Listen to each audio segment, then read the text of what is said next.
Hello everyone, welcome to my mini blog. यो चाहिँ मेरो फर्स्ट टाइम हो मैले यसरी मिनी ब्लग बनाउँदैछु भोइस ओभर गरेर। मैले अहिलेसम्म नि कहिले पनि यसरी ब्लग बनाएको छैन। So this is my first time. अनि साइप्रस आएको 4 वर्ष भयो अनि मैले यसरी कहिले पनि बनाएको थिइनँ। अनि आज चाहिँ मेरो डे अफ हो। सन्डे अलवेज डे अफ हुन्छ अनि डे अफको दिनमा चाहिँ म के गर्छु भनेर तपाईँलाई देखाउने छु। अनि त्यसपछि आज चाहिँ म बिहान उठेर ओछ्यानहरू मिलाइसकेपछि मैले बाइबल लिएँ, बाइबल पल्टाएँ, बाइबल पढिसकेपछि म प्रार्थना गर्न सुरु गरेँ। प्रार्थना मेरो फ्यामिलीको लागि, मेरो साथीभाइको लागि, मलाई जसले चिन्नुहुन्छ उहाँहरूको लागि, सबैको लागि प्रार्थना गर्छु। अनि स्पेसल आफ्नै लागि पनि, अनि आफैलाई स्ट्रङ बनाउनुको लागि, दिन जस्तो भए पनि आफूलाई स्ट्रङ बनाउनु पऱ्यो नि त होइन। अनि त्यसपछि सावरहरू गरेँ अनि चर्च जानको लागि रेडी हुनको लागि म चाहिँ स्किन केयर गर्न लागिरहेको छु गाइस। मलाई चाहिँ खासै स्किन केयर गर्न आउँदैन, तर मैले युट्युबमा टिकटकमा भिडियोजहरू हेरेर चाहिँ म स्किन केयर गर्दैछु। अनि मैले चाहिँ यो सिरम लगाएको मैले चाहिँ लारो चाहिँ पोसेको चाहिँ प्रोडक्ट चाहिँ युज गर्छु अनि राम्रो छ।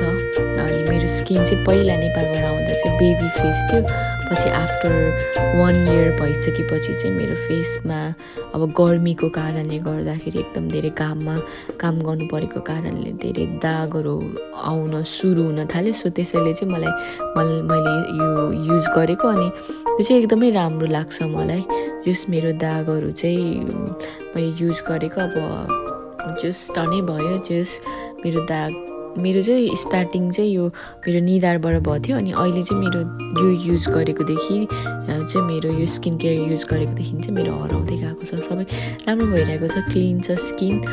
अनि त्यसपछि स्किन केयर गर्नुपर्छ। सबैजनाले साइप्रसमा हुनुहुन्छ भने तपाईँहरूले स्किन केयर गर्नुपर्छ, जहाँ भए पनि गर्नुपर्छ, किनभने आफ्टर 25 गरिसकेपछि त स्किन केयर गर्न त पर्छ। अनि त्यसपछि स्किन केयर गरेँ, चर्च जानको लागि रेडी हुँदैछु।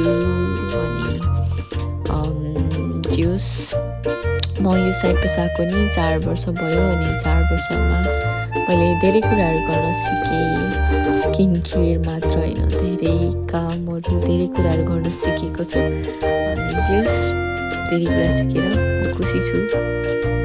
म चाहिँ अलमोस्ट रेडी भइसकेको छु गाइस। यो चाहिँ मेरो फाइनल लुक हो। अब चाहिँ म चर्च जाँदैछु। अनि यो चाहिँ मेरो चर्च हो। मैले चर्चको फर्स्टको भिडियो चाहिँ बनाइनँ किनभने धेरै मान्छेहरू थियो। अनि यो चाहिँ चर्च हो हाम्रो। अनि आफ्टर चर्च चाहिँ हामी यसरी खानाहरू खान्छौँ सधैँ चर्चमा।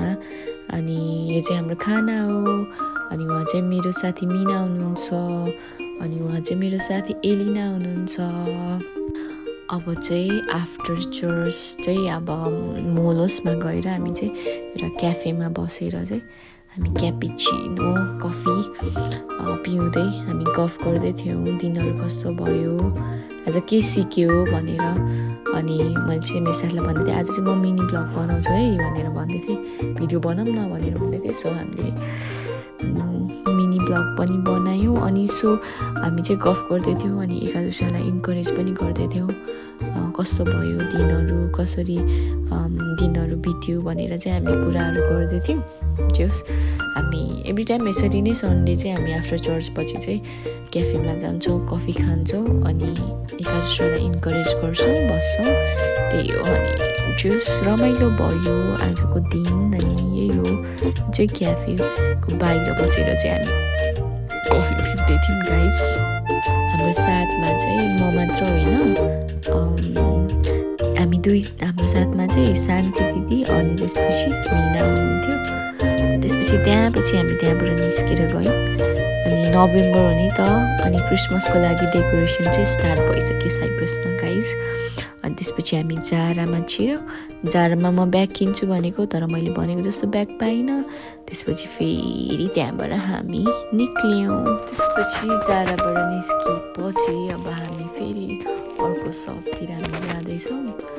अनि हेर्दैछौँ, मलाई चाहिँ ब्याग चाहिरहेको थियो तर भनेको जस्तो ब्याग पाएन तर केही छैन गाइस अनि हामी गाउँमा गफ गर्दै जिस्किँदै मिना र म चाहिँ प्रायः जस्तो चाहिँ मेरो साथी मिना र म चाहिँ जिस्किन्छौँ अनि धेरै विन्डो सपिङ गर्छौँ हामी तर हामीलाई मन परेको कुरा चाहिँ हामी किनिहाल्छौँ तर हामीले ब्यागहरू हेर्दै थियौँ तर ब्यागको कलर चाहिँ मन परेन सो हामीले यहाँ ब्याग किनेनौँ अनि हामी यहाँबाट पनि निस्क्यौँ यहाँबाट पनि हामी निस्केर चाहिँ हामी अर्को सपमा गयौँ अनि अर्को सपमा पनि हामी हेर्न गयौँ ब्याग अनि चुज हामी जहिले यस्तै गर्छौँ सन्डेको दिनमा हाम्रो दिन चाहिँ यसरी नै बित्छ कहिले विन्डो सपिङ गर्दै अनि कफी खाँदै अनि त्यस्तै गरेर हामी प्रायः जस्तो 2 वा 3 जना मात्र भइरहेको हुन्छौँ यसरी नै हाम्रो दिन चाहिँ बितिरहेको हुन्छ गाइस लिमासोल कस्तो छ हेर्नु होला सबैजनाले लिमासोल चाहिँ एकदमै सुन्दर र सफा छ अनि हामी फेरि अर्को सपमा छिर्यौँ ब्याग हेर्दै थिएँ आज मलाई ब्यागको कलरै मन परेन मिनाले चाहिँ रेड कार्डिगन स्वेटर किन्छु भनेको थियो उसले पनि राम्रो नलागेर किनेन अनि त्यसपछि हामी फेरि त्यहाँबाट लागेर मिनाले चाहिँ कभर किनेको छ गाइस आइफोनको कभर रेड कलरमा एकदमै राम्रो छ अनि हामी त्यहाँबाट पनि लाग्यौँ त्यसपछि फेरि अब हाम्रो सबै काम सक्यो अब हामी घर जानेको तयारी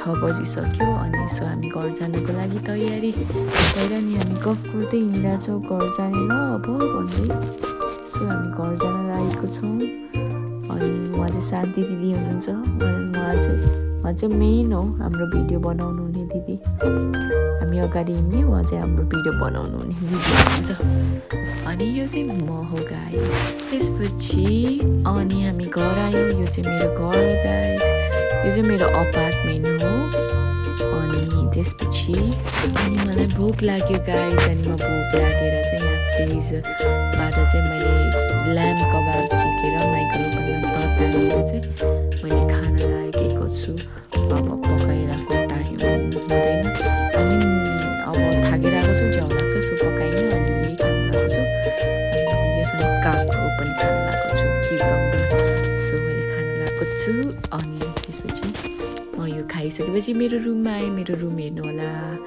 मेरो रुम चाहिँ यस्तो छ अनि यो चाहिँ म हो आजको ब्लग चाहिँ यति नै हो अनि थ्याङ्क यू फर वाचिङ यस्तै गरेर म अर्को ब्लग ल्याउनेछु